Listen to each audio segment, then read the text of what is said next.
नमस्कार दोस्तों, मैं प्रमोद शर्मा आप सभी का स्वागत करता हूं अपने चैनल पर।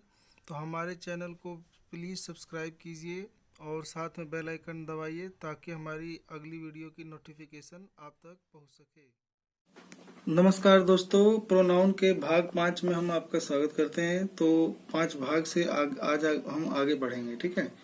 तो शुरू करते हैं यहाँ से। Difference between this and it. तो दिस और इट में हम अंतर करना सीखेंगे, डिफरेंस करना। तो दिस का प्रयोग किसी व्यक्ति या वस्तु के नाम, पहचान, परिचय, समीपता, निकटता आदि का बोध कराने के लिए होता है, ना कि इट का। तो जब हम किसी व्यक्ति या वस्तु का नाम बताना है, उसका परिचय बताना है, उसकी पहचान बताना है, उसकी नजदीकी बताना है, समीपता बताना है, तो आपको दिस का यूज करना चाहिए, ठीक है, इट का नहीं। तो हम बताना चाहते हैं दिस इज ए बुक, यानी इस बुक की ओर हम इस बुक की पहचान कराना चाहते हैं, इस पे संकेत करना चाहते हैं, परिचय कराना चाहते हैं, तो इसके लिए हम दिस यूज करेंगे, ठीक है। इट इज ए बुक नहीं, दिस इज ए बुक होगा, ठीक है। ये इट का प्रयोग गलत हो जाएगा, दिस सही है। ऐसे लिखा है, इट का प्रयोग समय, दूरी, मौसम आदि का, समय, दूरी, मौसम, प्राकृतिक घटना आदि का बोध कराने के लिए होता है, ना कि दिस का। अब हम बताना चाहते हैं इट इज 10 AM, तो ये समय बता रहे हैं तो इसके लिए इट सही है। इट इज विंटर, मौसम बता रहे हैं, सही है। इट इज नाइट, तो ये भी हम समय बता रहे हैं तो इसके लिए सही है, ठीक है। नोट, दिस के बाद ना नाउन का प्रयोग हो सकता है, लेकिन इट के बाद नहीं। परंतु इट के बाद नाउन का प्रयोग नहीं होता। तो हमने लिखा दिस बुक इज माइन, तो दिस जो है इस नाउन बुक के पहले हो सकता है। तो जब ये नाउन के पहले यूज होता है तो इसे कहा जाता है कि ये इस समय एडजेक्टिव है, ठीक है। तो इसे बोला जाता है ये एडजेक्टिव की तरह यूज हुआ है। अगर हम यू लिख दें इट इज माई बुक, तो ये सही है। अगर यू लिख दें इट बुक इज माइन, तो ये आपका गलत हो जाएगा, ठीक है। क्योंकि इट नाउन से पहले इट यूज नहीं होता, वर्ब से पहले हो सकता है। तो दिस जो होता है सिंगुलर होता है, इट होता है ये भी सिंगुलर होता है। तो दिस माने भी यह होता है और इट माने भी यह है, वह दोनों हो सकता है। लेकिन जो इट का प्रयोग होता है वो निर्जीव वस्तु यानी नॉन लिविंग थिंग और शिशु यानी बेबी और एनिमल के लिए होता है, ठीक है। तो एनिमल के लिए यूज होता है या फिर छोटे मोटे इंसेक्ट्स के लिए यूज होता है, कीड़े मकोड़े के लिए यूज होता है, ठीक है। तो हम दूसरा बात करेंगे आज पजेसिव प्रोनाउन का। तो हम जानते हैं कि ये जो पर्सनल प्रोनाउन होते हैं इनके फंक्शन के आधार पे इन्हें 3 भागों में बांट सकते हैं। नोमिनेटिव केस या सब्जेक्टिव केस, जो सब्जेक्ट के स्थान पे आते हैं, वर्ब का सब्जेक्ट बनते हैं, वो 7 होते हैं। I, we, you, he, she, it और दे। फिर पजेसिव, फिर ना एक होता है ऑब्जेक्टिव केस, ठीक है। तो आई का मी, वी का अस, यू का यू, ही का हिम, सी का हर, इट का इट्स, मतलब इट का इट्स और दे का देम। आगे लिखा है कि पजेसिव एडजेक्टिव, तो फिर एक होता है पजेसिव केस। पजेसिव केस 2 होते हैं, या तो पजेसिव एडजेक्टिव या पजेसिव प्रोनाउन। तो पजेसिव एडजेक्टिव क्या होता है, तो आई का माई, वी का आवर, यू का योर, ही का हिज, सी का हर, इट का इट्स और दे का देयर। इनके तुरंत बाद क्या आ सकता है, इन सबके तुरंत बाद एक नाउन आ सकता है, ठीक है। तो इनके बाद एक क्या आ सकता है, नाउन आ सकता है, क्योंकि एडजेक्टिव है और एडजेक्टिव का प्रयोग किस लिए करते हैं, तो नाउन या प्रोनाउन की विशेषता बताने के लिए, ठीक है। तो इस नाउन की विशेषता बताने के लिए इनका यूज कर सकते हैं। ये अधिकार बताते हैं, पजेसिव माने मालिकाना अधिकार, ऑनरशिप बताते हैं, ठीक है। पजेसिव प्रोनाउन ये भी अधिकार बताते हैं, लेकिन इनकी खासियत ये होती है इनके बाद नाउन नहीं आता, ठीक है। तो जैसे आई का माइन, वी का आवर्स, यू का योर्स, ही का हिज, सी का हर्स और इट का नहीं होता और दे का देयर्स, ठीक है। तो अब ध्यान देंगे जो हिज जो है वो दोनों में कॉमन होता है, ठीक है। और इट्स तो एडजेक्टिव होता है, कभी भी इट्स जो है वो प्रोनाउन की तरह यानी पजेसिव प्रोनाउन की तरह यूज नहीं होगा, ये ध्यान रखना है आपको। इसका मीनिंग छुपा होता है, इसमें ना नाउन छुपा होता है। इसको हम ऐसे समझते हैं, जैसे हमने कहीं सेंटेंस में माइन यूज किया होगा, तो इसका मतलब जो जिक्र हमने नाउन पहले किया होगा उसी नाउन के लिए इसका मीनिंग निकलेगा माइन का माई नाउन। ऐसी आवर्स के लिए आवर नाउन, यूअर्स के लिए यूअर नाउन, हिज के लिए हिज नाउन, हर्स के लिए हर नाउन और देयर्स के लिए देयर नाउन। जैसे हमने लिखा yours is a new car, तो हम देख रहे हैं कि यूअर में एस लगा हुआ है, यूअर्स, तो यानी क्या हुआ, पजेसिव, ये होगा पजेसिव प्रोनाउन। तो इसके बाद ना पजेसिव प्रोनाउन में नाउन नहीं आता, तो ये सही यूज हुआ है। लेकिन अगर इसका मीनिंग समझे तो इसका मीनिंग होता है कि यूअर कार, यानी इसका मीनिंग हुआ यूअर प्लस नाउन, यानी ये वाला नाउन, कार का जिक्र हो रहा है। तो हमने देखा था ना यूअर्स का मतलब हुआ यूअर नाउन, तो यानी यूअर कार, तो your car is a new car, ठीक है।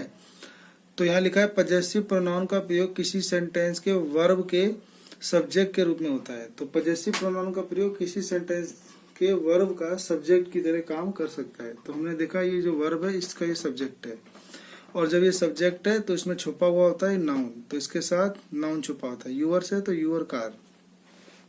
ऐसे हम लिख रहे हैं हर्ष इज अ ब्यूटीफुल हॉर्स, तो हम घोड़े की बात कर रहे हैं, तो हम इस हर्ष में छुपा हुआ घोड़ा, तो हम इसको अगर सही से समझे मीनिंग में, तो इसका मीनिंग निकलेगा her horse is a beautiful horse, ठीक है, यानी इसका घोड़ा सुंदर घोड़ा है, ठीक है। यानी पजेसिव प्रोनाउन का प्रयोग, अगला है पजेसिव प्रोनाउन का प्रयोग किसी सेंटेंस के वर्ब के ऑब्जेक्ट के रूप में होता है। तो अभी हमने देखा था कि पजेसिव प्रोनाउन सब्जेक्ट के लिए भी यूज होता है, और अब हम देख रहे हैं कि ये वर्ब का ऑब्जेक्ट के रूप में भी हो सकता है। तो लिखा है ही हैज लॉस्ट, तो ये वर्ब हो गया, my books as well as yours, तो देखो वर्ब के बाद आया है ना यूअर्स, तो यानी ऑब्जेक्ट इस वर्ब के बाद आने पे ऑब्जेक्ट बन गया है। तो ऑब्जेक्ट दो होते हैं, तो वर्ब के या प्रीपोजिशन के, तो अभी वर्ब का ही ऑब्जेक्ट हुआ तो ऑब्जेक्ट की तरह यूज हो सकता है। तो इसका क्या मीनिंग निकलेगा, तो he has lost many books as well as your books, तो इसमें क्या छुपा हुआ है, तो इसमें छुपा हुआ यूअर प्लस नाउन, नाउन कौन सा, ये बुक की बात हो रही है, तो इसीलिए यहाँ पे बुक्स लिख देंगे, ठीक है।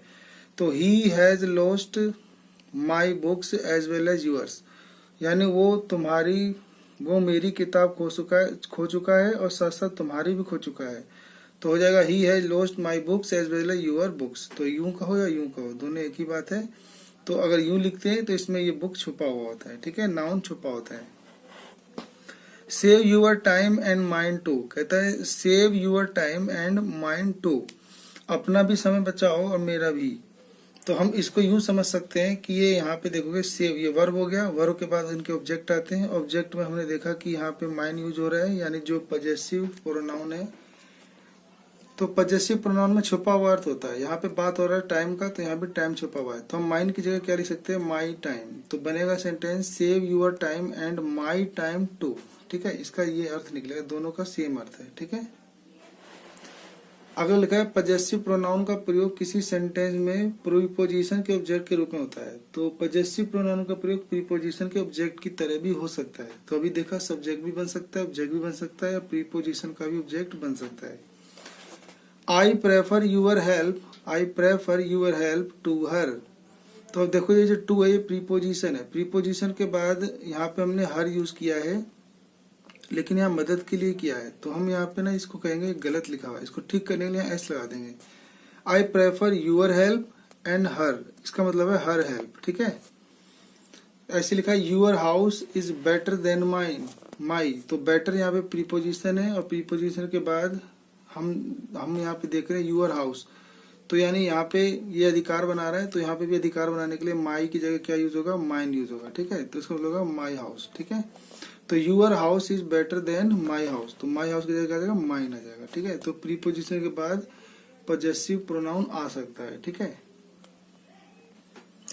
नोट में लिखा है कि एक सेपरेशन वर्ड होता है, separation, leave, excuse, mention, report, pardon, site, favour, तो ये कितने वर्ड हो गए, ये 8 लिखे हमने, separation, leave, excuse, mention, report, pardon, site, favour, इनके साथ पजेसिव केस का प्रयोग गलत होता है। तो कभी भी इन 8 वर्ड के साथ अगर सेंटेंस में पजेसिव केस लगा हो तो गलत होगा, जैसे mine, yours, ours, his, hers, ठीक है, ये सब गलत होगा। तो जैसे यहाँ पे लिखा है your separation is very painful to me, तो देखो ये सेपरेशन है, और इसके बाद इसके साथ हमने क्या लगा दिया, पजेसिव केस, यानी यूर लगा दी, यूर, तो हमने यूर लगा दिया तो ये गलत हो गया। तो हम इसको ना सही से करने के लिए यूं लिखेंगे, सेपरेशन फ्रॉम यू, यूर की जगह क्या आएगा, separation from you is very painful to me, तो ये सही हो जाएगा। ऐसे लिखा at his sight the robbers fled, तो अब यहाँ पे भी देखोगे कि क्या वर्ड लिखा हुआ है साइट, और साइट से पहले क्या लिख दिया है, ये हिज लिख दिया है, यानी इसने पजेसिव केस लिख दिया है।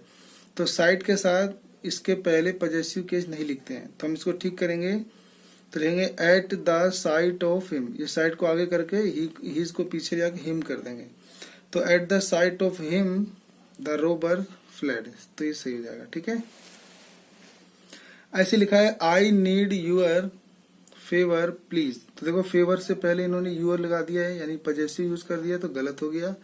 तो लिख देंगे I need favour of yours please, या I need favour from your please. ठीक है, तो ये सही हो जाएगा। She did make mention of you, तो देखो मेंशन है और इसके पहले पजेसिव केस नहीं आया, बाद में आया है, वो भी प्रोनाउन, तो ये ठीक है। अगर यूअर्स मेंशन लिख देते तो गलत हो जाता। ठीक है, तो नोट रखना है कि पजेसिव प्रोनाउन में एस के पहले, अगला है ये टॉपिक, पजेसिव प्रोनाउन में एस के पहले एपोस्ट्रोफ का प्रयोग नहीं होता, यानी यूअर्स, यानी यूअर तो लिख के फिर एपोस्ट्रोफ एस लगा दो तो गलत हो जाएगा। इसका मतलब ही होता है तुम्हारा और अधिकार बताता है, तो इसके लिए एक और एपोस्ट्रोफ लगा के अधिकार बनाने की जरूरत नहीं है। तो यूअर्स लिखना गलत है, हर्स, इट्स इत्यादि का प्रयोग करना गलत होता है। तो लिखा her bear had a ring around its nose, तो देखो यहाँ पे ये जो पजेसिव बनाना चाहता है और इसने यहाँ पे इट के बाद कोमा एस लगा दिया, ये गलत होता है। तो कभी भी ये इट का प्रयोग पजेसिव बनाते समय एपोस्ट्रोफ एस नहीं लगाते, सिर्फ एस जोड़ देते हैं, तो सही हो जाएगा इट्स नोज। तो the bear had a ring around its nose, तो ये बहुत इंपॉर्टेंट है, ये कई एसएससी की परीक्षाओं में पूछा गया है कई बार। ठीक है, नोट, जीरंड के पहले, जीरंड आप जानते हो वर्ब की फर्स्ट फॉर्म प्लस आईएनजी जब सेंटेंस में सब्जेक्ट या ऑब्जेक्ट की जगह इस्तेमाल होती है नाउन की तरह, तो इन्हें जीरंड कहते हैं। जीरंड के पहले पजेसिव एडजेक्टिव का प्रयोग होता है, ये बहुत इंपॉर्टेंट है। ठीक है, ये भी एसएससी में बहुत बार पूछा जाता है। तो जीरंड के पहले पजेसिव एडजेक्टिव का प्रयोग हो जाता है। ठीक है, तो लिखा I was confident of my winning the match, तो आप देखोगे ये सब्जेक्ट है, ये वर्ब है, तो ये वर्ब नहीं होगा, ये जीरेंड है, क्योंकि आईएनजी फॉर्म में ये वर्ब नहीं है। अगर ये वर्ब होता है तो इससे पहले हेल्पिंग वर्ब होता है, तो हेल्पिंग वर्ब नहीं है, ये माई है, और माई क्या होता है, पजेसिव एडजेक्टिव होता है। तो ये जो जीरेंड है और जीरेंड की तरह प्रयोग हुआ है, तो इससे पहले पजेसिव एडजेक्टिव प्रयोग हो सकता है, तो ये सेंटेंस सही लिखा है। तो I was confident of my winning the match, ऐसी she was not confident of her doing well in the examination. अब देखो डूइंग क्या है, जीरेंड है, क्योंकि वर्ब की first form plus ING object का काम कर रहा है, और इससे पहले ना ये अधिकार बना रहा है हर, तो हर यानी पजेसिव एडजेक्टिव के रूप में है, तो ये सही है। तो ये दोनों सेंटेंस सही लिखे गए हैं। तो डेमोन्स्ट्रेटिव प्रोनाउन पढ़ेंगे नेक्स्ट, जो कि थर्ड पार्ट है।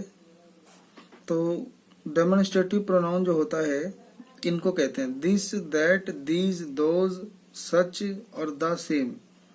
तो इन 6 वर्डों को कह सकते हैं कि डेमोन्स्ट्रेटिव प्रोनाउन है। तो ये जो डेमोन्स्ट्रेटिव प्रोनाउन होता है, इनका क्या काम होता है? इसका काम होता है कि किसी वस्तु या व्यक्ति को पॉइंट आउट करना, यानी उसको डेमोन्स्ट्रेट करना, यानी इशारा करना, उसकी ओर संकेत करना, उसको प्रदर्शित करना। किसी व्यक्ति या वस्तु को संकेत करना, प्रदर्शित करने का काम कौन करते हैं?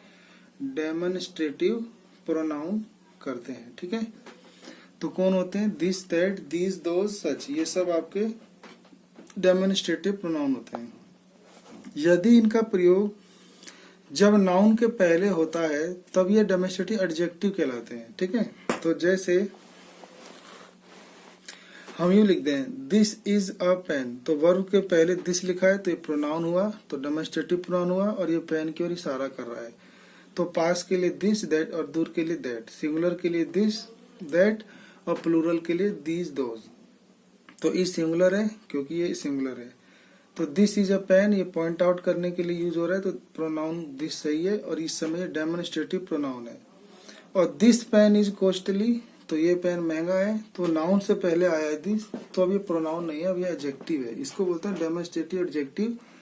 तो इसको हम दोबारा एडजेक्टिव में और पढ़ेंगे। ठीक है, अभी आपको समझ में आ गया होगा।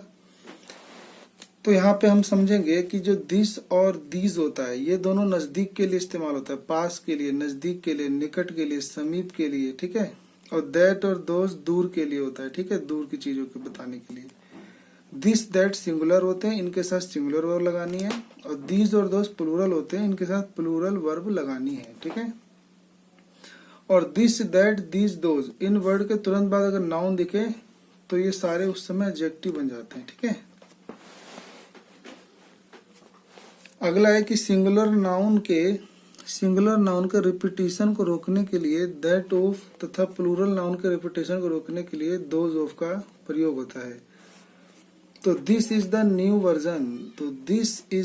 Version but that is an old one. तो हमने ना जो इसका रिपीटेशन रोकना है दिस का, तो हमने यहाँ पे दैट लगा लिया। ऐसी these are new books but those are old ones, तो यहाँ पे पास के लिए दीज और दूर के लिए दोज यूज कर लिया, ठीक है। और इसका एक और एग्जांपल समझते हैं दैट ऑफ और दीज ऑफ का। तो हम यहाँ देखते हैं एग्जांपल। तो लिखा है the climate of Pune is better then that of Mumbai. तो यहाँ पे जो दैट हुआ है हम यहाँ पे क्लाइमेट लिख सकते हैं, लेकिन क्लाइमेट के रिपीटेशन को रोकने के लिए हम यहाँ दैट यूज कर रहे हैं, क्योंकि क्लाइमेट सिंगुलर है तो इसीलिए सिंगुलर के लिए दैट आया। तो the climate of Pune is better then climate of Mumbai. तो यहाँ क्लाइमेट दोबारा लिखने से बचने के लिए, नाउन के रिपीटेशन को रोकने के लिए हमने दैट लगाया, क्योंकि क्लाइमेट सिंगुलर है तो दैट भी सिंगुलर है। ऐसे हमने लिखा है the streets of Delhi are wider than those of Mumbai.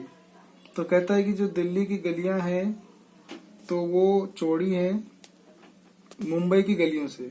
तो यहाँ पे स्ट्रीट है तो यहाँ दोज की जगह हम स्ट्रीट लिख सकते हैं, तो बनेगा the streets of Delhi are wider than street of Mumbai. तो यहाँ पे दोबारा दो बार नाउन ना आ जाए, स्ट्रीट स्ट्रीट एक ही सेंटेंस में, तो एक ही सेंटेंस में दो नाउन ना आ जाए तो उसके लिए हम यहाँ पे प्रोनाउन यूज करते हैं। तो यहाँ पे जो सिंगुलर था तो दैट यूज किया, और स्ट्रीट्स प्लूरल है तो इसीलिए यहाँ पे दोज यूज होगा, ठीक है। तो दो प्लूरल के लिए दोज और सिंगुलर के लिए दैट, ठीक है।